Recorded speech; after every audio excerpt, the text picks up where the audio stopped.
My phone rang just after 8 in the morning, and the moment I heard Claire's voice, I knew something was wrong. "Mom, it's Daniel." He collapsed at work. They took him straight to the hospital. By the time I arrived, Daniel was already in surgery. Claire was standing near the nurse's station with both hands wrapped around her phone, as if letting go of it would make everything worse. She looked smaller than I had seen her in years. "They won't tell me much," she said. "Just that it was serious." I put my arm around her, though I had no useful reassurance to give. For weeks, Daniel had complained about being tired. Whenever Claire asked whether he should see someone, he brushed it off as stress and promised he was fine. Now a surgeon was operating on him. About 20 minutes later, a doctor approached us and introduced himself as Dr. Patel. He explained that Daniel was still in surgery, then asked a question that changed the entire atmosphere of the waiting room. "Were either of you aware that Daniel had already been advised to follow up on this condition?" Claire stared at him. "What condition?" Dr. Patel's expression remained careful. He explained that Daniel had previously been told further evaluation and treatment were important, and that delaying them could increase the risk of a serious complication. He could not tell us why Daniel had postponed it. He only knew that Daniel had apparently done so. Claire pulled away from me. "He knew?" Dr. Patel nodded gently. "He appears to have known there was a problem." After he left, Claire sat down hard in one of the plastic chairs. Fear was still there, but now anger had joined it. "He told me he was just tired." I reminded her that we did not know the whole story. "Then why didn't he tell me?" she asked. Before I could answer, a hospital administrator approached with a clipboard. She needed to verify Daniel's emergency contact information. Claire gave her name automatically, but the woman frowned at the form. Daniel's older records listed Claire as his primary contact. A newer administrative form still included her, but another name had been added beneath hers. "Thomas Reed," the woman said. "Do you know him?" Claire looked at me. I shook my head. She did the same. The administrator thanked us and walked away, leaving that unfamiliar name between us. Claire stared toward the closed doors leading deeper into the hospital. In less than an hour, she had learned that her husband had hidden a medical warning and listed a man neither of us knew on recent paperwork. Her voice dropped almost to a whisper. "Mom, what if I don't know my own husband?" For several minutes after the administrator left, Claire said nothing. She kept staring at the doors Dr. Patel had disappeared through, as if Daniel might somehow walk back out and explain everything before we had time to imagine the worst. Then she unlocked her phone. "There's more," she said. I sat beside her. Claire told me that over the past 3 months Daniel had become unusually careful about money. He had canceled dinners, postponed replacing 2 worn tires, and started taking calls in another room. A few times he had come home late without giving her much explanation beyond saying he had something to handle after work. None of it had seemed important enough to challenge him over. Daniel had always been dependable, and Claire had trusted him. "I thought he was stressed," she said. "I thought maybe work was bad, and he didn't want me worrying." Then she showed me a banking notification from the household account they both used. There had been several transfers connected to something called Reed Property Services. They were not enormous sums, but together they represented a meaningful part of the money Claire and Daniel had been saving for a replacement car and an emergency cushion. "He told me unexpected work expenses were making things tight," Claire said. That wasn't true. I wanted to defend Daniel, but there was nothing useful in pretending the transfers did not exist. "It means he lied about the money," I said. "It doesn't tell us why." Claire gave me a tired, frustrated look. "Does the why change the lying?" I had no easy answer. The name Reed brought back a conversation I had nearly forgotten. A few weeks earlier, Daniel had asked me several oddly specific questions about an old property Claire's father, Robert, had once helped maintain. Daniel wanted to know how long Robert had been involved with it and whether I still had any of his old papers. I had assumed Daniel was sorting through boxes we had stored after Robert died. Now the memory felt different. Claire checked the recent messages available through a shared family device they both used. There was no explanation waiting for us, only an appointment reminder Daniel had apparently ignored and a short message from Thomas Reed. "We can't postpone this again." Claire read it twice. Postpone what? I looked at the date, then back at the banking notification. Whatever Thomas wanted, Daniel had apparently been dealing with it without telling either of us. Claire lowered the phone. Secret payments. Secret meetings. A medical problem he knew about. Her voice tightened. "How many things am I supposed to explain away?" "None," I said. but we still shouldn't decide what they mean before we know. I took the phone again and compared the dates more carefully. That was when something caught my attention. One of the larger payments to Reed Property Services had been made on the exact same day as Daniel's missed medical follow-up. I showed Claire. She stared at the two dates in silence. For the first time, the secrets no longer looked separate. The connection between those dates stayed with me while we waited. Nearly an hour later, Dr. Patel returned. Daniel had made it through surgery, but he was not ready to see us yet. He was stable enough for the moment, which was the first good news we had received all morning, but Dr. Patel warned us that the next several hours still mattered. Claire thanked him, then sank back into her chair. Knowing Daniel had survived should have quieted everything else. Instead, it gave us room to think about the questions he had left behind. I asked Claire to show me the dates again. I had spent most of my adult life keeping track of ordinary family things: bills, insurance forms, appointments, Robert's paperwork when he was alive, and more than my share of documents after he died. I was not an accountant or a lawyer. I simply knew that when something did not make sense, dates often told you where to look. The first large payment to Reed Property Services had been made the day Daniel missed his medical follow-up. A second transfer came several weeks later. Claire remembered that week immediately. Daniel had sold a set of woodworking tools he had owned for years. He had told her he hardly used them anymore. He loved those tools, she said. Robert gave him some of them. Another detail that had once seemed harmless now looked deliberate. Daniel had been cutting things from his own life, while telling Claire there was nothing unusual happening. Claire rubbed her forehead. So he needed money badly enough to sell things, but he still wouldn't tell me why. I could hear where her thoughts were going. We know what he did, I said. We still don't know what he was trying to do. Before she could answer, Daniel's phone vibrated inside the belongings the hospital had given Claire. The screen showed the same name we had been discussing. Thomas Reed. Claire stared at it until the call stopped. I'm not answering that. I understood. Answering Daniel's phone felt like crossing another line on a day already full of them. Then don't, I said. But don't block him either. A minute later, a voicemail notification appeared. Claire hesitated before playing it on speaker. Thomas sounded concerned rather than angry. He said he had been trying to reach Daniel and needed him to call as soon as he could. Then came the sentence that tightened the knot in my stomach. The deadline is Friday. I can't move it again. The message ended. Claire looked at me. It was Wednesday. Whatever Daniel had been postponing, we had 2 days before something changed. She started counting the pieces aloud as though arranging them might force an answer from them. The payments. The sold tools. The missed appointment. Thomas. Friday. I looked again at the dates and saw a pattern I could no longer dismiss as coincidence. Each time Daniel seemed to give something up for himself, money moved toward the same unexplained obligation. And at least once, what he gave up had been medical care he had already been warned not to postpone. Claire's anger softened for only a second, replaced by something closer to fear. What was important enough for him to do that? I had no answer.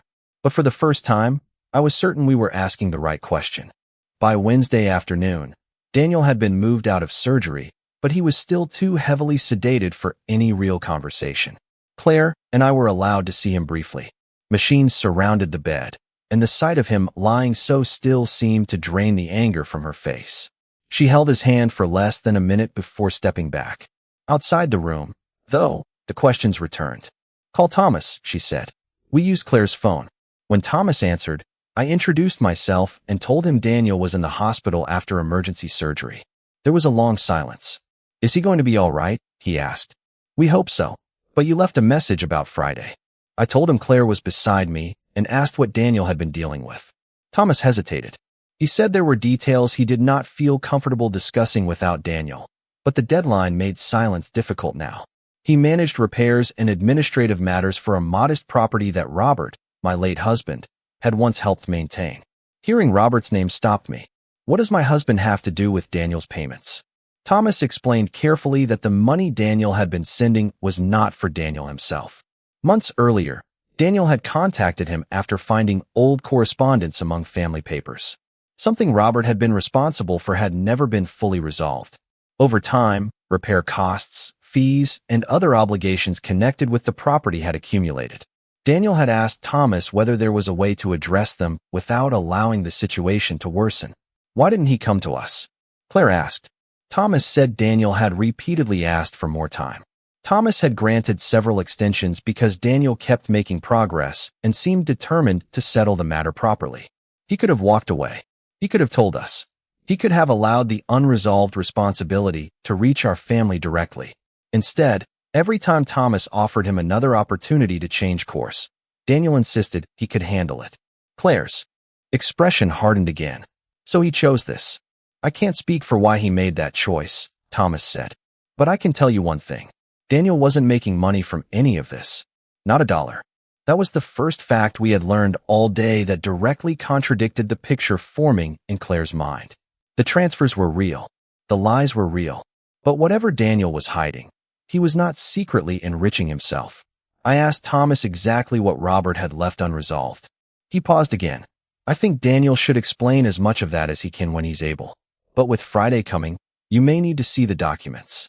Then he added something that unsettled me more than anything else he had said. Daniel was very clear that he wanted to keep one person out of this.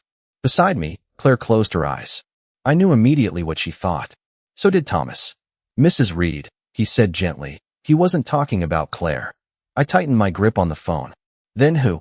Another pause. You, Margaret. For a moment, I thought I had misunderstood him. Me? Thomas answered quietly. Yes. Claire turned toward me, confusion replacing the suspicion on her face. I asked Thomas to send us whatever documents Daniel had already been entitled to receive and that Thomas could properly share with us under the circumstances. He agreed, and before ending the call he repeated that Friday's deadline still mattered. When the documents arrived, Claire and I went through them together in the waiting area. The old correspondence was unmistakably Robert's. Years earlier, he had been helping with a small property occupied by his older sister, Evelyn. She had always been fiercely independent and never had much money. Robert knew she resisted anything that felt like charity, so he had quietly handled repairs and practical expenses when problems arose. I remembered some of it, but not all. During Robert's final difficult period, he had told me that Evelyn's situation was taken care of. I had believed him. After his death, I had never found a reason to question it. The papers showed a different reality. Responsibility for several matters had become unclear, necessary repairs had been delayed, and costs had accumulated over time. Nothing in the documents suggested some enormous hidden debt or dramatic legal conspiracy. It was worse in a quieter way. Evelyn's ability to remain there affordably was becoming increasingly difficult unless the outstanding problems were resolved. Claire read one page twice. Daniel found this? I nodded. His earlier questions about Robert's papers finally made sense. Daniel had discovered an unfinished responsibility Robert had believed, or hoped, was settled. But that still did not explain why he had hidden it from us. Then I found a copy of a payment arrangement request Daniel had submitted. One sentence made me stop. The proposed structure specifically avoided using any funds belonging to me. Claire leaned closer. Why would he mention your money? I knew the answer before I said it. Because he knew what I would do. If Daniel had brought Robert's unfinished promise to me, I would have tried to fix it immediately. Evelyn was Robert's sister. In my mind, that would have made the responsibility partly mine, whether anyone agreed or not. And Daniel knew I had retirement savings. Claire looked down at the paperwork. So, he was trying to keep you from paying for this. It looks that way. The realization did not make me grateful. It made me angry in a different direction. Daniel had decided what I could know, just as he had decided what Claire could know. Whatever kindness existed inside that choice, it was still a choice he had made for us. Near the back of the documents, Claire found a notice from Thomas concerning one final extension. Daniel had been offered more time to preserve the arrangement he had been building. According to the record, he had refused it. Claire looked at me. We now understood what Daniel had been trying to protect, Evelyn's home and my savings along with it. But the decision in front of us made no sense. If Daniel had already been selling his belongings, moving money, and delaying his own medical care just to buy time, why would he refuse the last extension when Thomas finally offered it? The answer became clearer Thursday morning when Thomas called again. Daniel was awake for short periods, but Dr. Patel had made it clear that recovery, not complicated family conversations, needed to come first. Claire hated having the truth sitting only a few feet away from us while Daniel was still unable to explain it. Thomas had reviewed the arrangement because Friday was approaching, and this time he could tell us what Daniel's refusal had meant. The extension Daniel rejected would only have delayed the same problem. He had been trying to complete a structured repair and occupancy arrangement that would allow Evelyn to remain in the property without the accumulated costs falling on one person all at once. But there was still a remaining amount Daniel had committed to covering before the arrangement could move forward. "How much does he still need?" Claire asked. Thomas gave us the figure. It was not a fortune, but I immediately understood why Daniel had been selling things and moving money from their savings. Then Claire asked the question neither of us wanted answered. Did Daniel have that money when he skipped his medical appointment? Thomas was silent for a moment. From what he told me, yes. Claire stood so quickly that her chair scraped against the floor. Daniel had not postponed treatment because he could not afford both things. He had chosen which one would receive the money first. Suddenly, the missed appointment was no longer just another date on a screen. It was a decision. He could have died, Claire said. He almost did. I could not argue with her. Whatever Daniel had intended, there was nothing noble about leaving his wife in a hospital waiting room because he had decided his own life was the acceptable cost. Thomas reminded us that the deadline remained Friday. If the arrangement was not accepted and the required terms addressed, the solution Daniel had spent months building could fall apart. Evelyn would not be thrown onto the street the next morning, but keeping her there affordably would become far more difficult. Daniel's plan had reached the exact outcome he had been trying to prevent. He was in a hospital bed. Claire knew he had lied. I knew about Robert's unfinished responsibility, and Evelyn's situation was still unresolved. "I'll pay. What's left?" I said. Claire looked at me immediately. "Mom, no. I have the savings." That's exactly what he was trying to stop you from doing. And look where that got him. My words came out sharper than I intended. I asked Thomas to send whatever I needed to authorize the payment. He did. The paperwork arrived before noon. I opened it on my phone and began reading, already calculating how much I could take from my retirement account without creating an immediate problem. It would hurt, but Evelyn could stay, and Daniel would no longer have to carry it. At least that was what I told myself. Claire sat beside me without speaking. I reached the signature section and enlarged the page. "Mom." I kept reading. "Mom, stop." I looked at her. Claire put her hand over the screen. Her eyes were wet, but her voice was steady. "If you do this without understanding the whole arrangement, you're doing exactly what Daniel did." I started to object. She shook her head. "He decided alone what everyone else needed. We are not fixing this by making another decision alone." My finger remained above the unsigned form. Friday was coming. Daniel could not solve the problem from his hospital bed. For the first time since his collapse, the choice belonged to us. Claire kept her hand over my phone until I lowered it. For the next half hour, we stopped trying to solve Daniel's problem and started trying to understand it. We read the arrangement from the beginning, comparing Thomas's notes with the older correspondence and the payment schedule Daniel had negotiated. Most of it was ordinary language about repairs, fees, responsibility, and Evelyn's continued occupancy. Then one section caught my attention. I read it twice. "Claire, look at this." The Friday deadline was not simply a demand for the entire remaining amount. It was the deadline for accepting the structured plan under its current terms. The remaining costs could continue to be divided if another responsible family participant was formally disclosed and joined the arrangement. Claire stared at the paragraph. Then why didn't Daniel do that? We both knew the likely answer. The additional participant would have been me. Adding my name meant telling me about Robert, Evelyn, and everything Daniel had spent months trying to keep from me. We called Thomas and asked him to confirm our reading. He did. Daniel had known that option existed. He had refused it because he did not want the obligation transferred to me. "Not transferred," I said. "Shared." Thomas was quiet for a moment. That's a distinction Daniel never seemed willing to make. This time, I did not reach for my retirement account.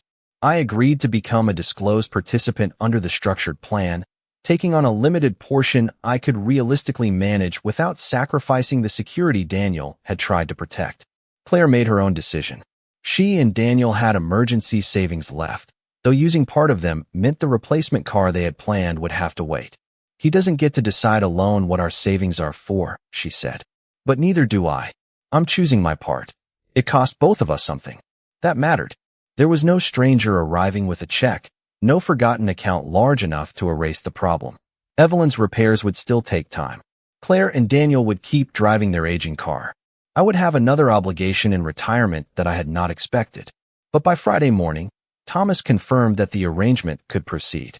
Evelyn's position was protected, and the burden no longer rested on one person trying to hold everything together in secret. Later that day, Claire and I were beside Daniel when he became alert enough to recognize us and speak more than a few words. He looked exhausted. Claire took his hand, but I could see the distance still sitting between them. Daniel's eyes moved from her to me. Something changed in his expression.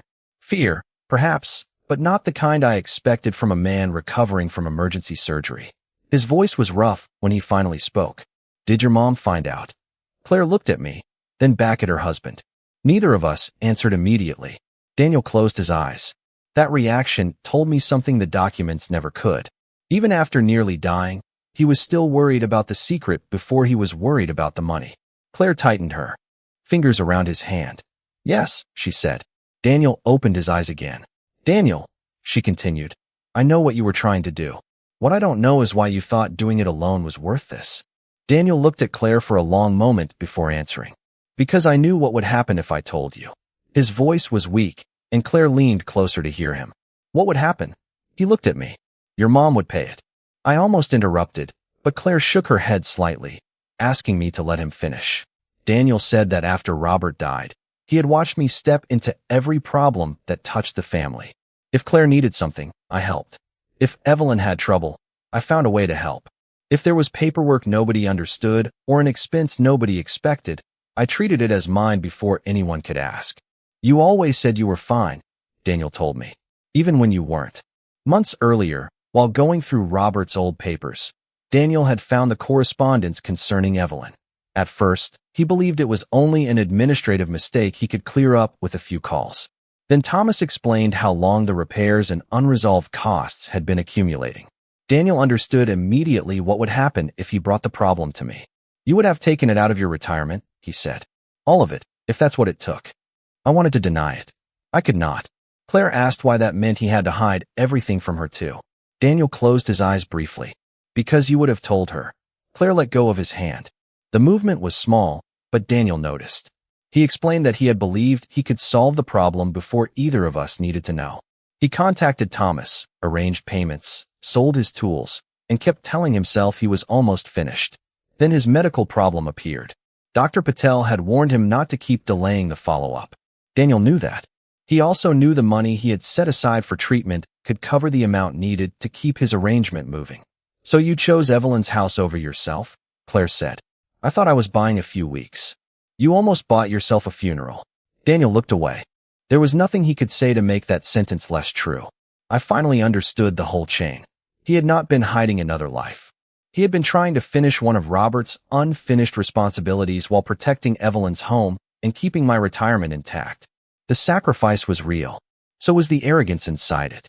He had decided that protecting us gave him the right to decide what risks we were allowed to know about.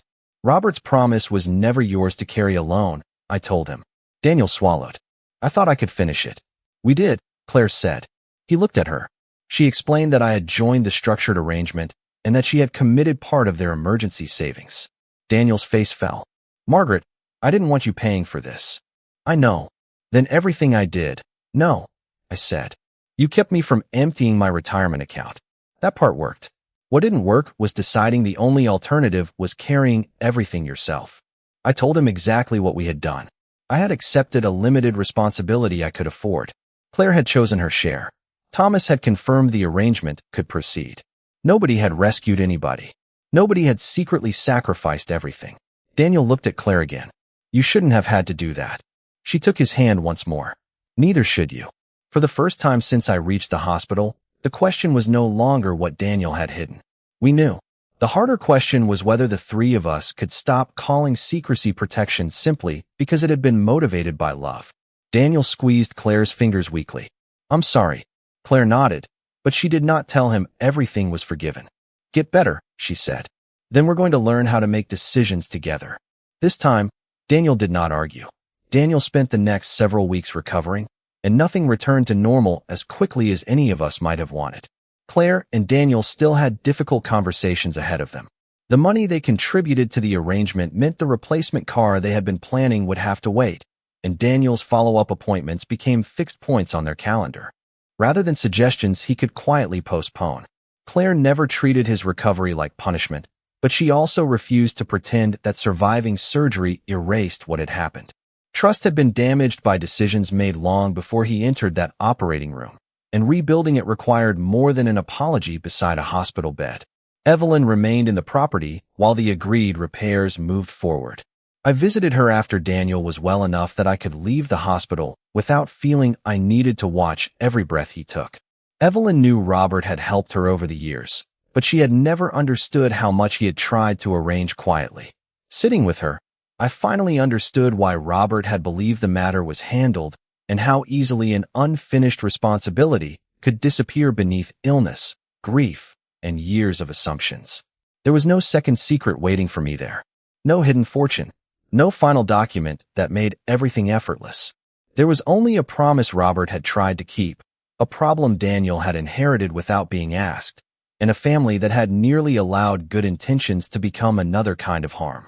Daniel eventually apologized to Claire again when he was strong enough to have the conversation properly. He did not apologize for helping Evelyn. Claire never asked him to. He apologized for deciding that loving her meant deciding what she was allowed to know. I had my own part to acknowledge. Daniel had been right about one thing. If he had shown me those papers months earlier, my first instinct would have been to empty whatever account was necessary and call it responsibility. I had spent so many years solving problems before anyone could share them that I had helped teach the people around me to expect exactly that. Understanding it did not excuse Daniel's secrecy. It simply made the pattern clearer. Weeks later, I walked into Daniel's room during one of his follow-up recovery visits and stopped near the doorway. Claire was sitting beside him with a folder open across both their laps. For an instant, the sight took me back to that first day, the hospital administrator, Thomas Reed's unfamiliar name, the transfers. The paperwork that had made Claire wonder whether she knew her own husband. This time Daniel was awake. Claire pointed to a line on one page. "I don't understand this part." Daniel read it carefully and explained what he thought it meant. Then, instead of folding the paper away or telling her he would handle it, he turned the folder slightly toward her. "What do you think we should do?" Claire considered the question before answering. I did not stay to hear their decision. I stepped back into the hallway and left them there, talking quietly over the same kind of paperwork that had once exposed everything Daniel had tried to carry alone. The bills had not vanished. The repairs still had to be finished. Trust still needed time. But the paperwork was finally lying between them instead of hidden from one of them. And for the first time, nobody in our family was trying to carry it alone.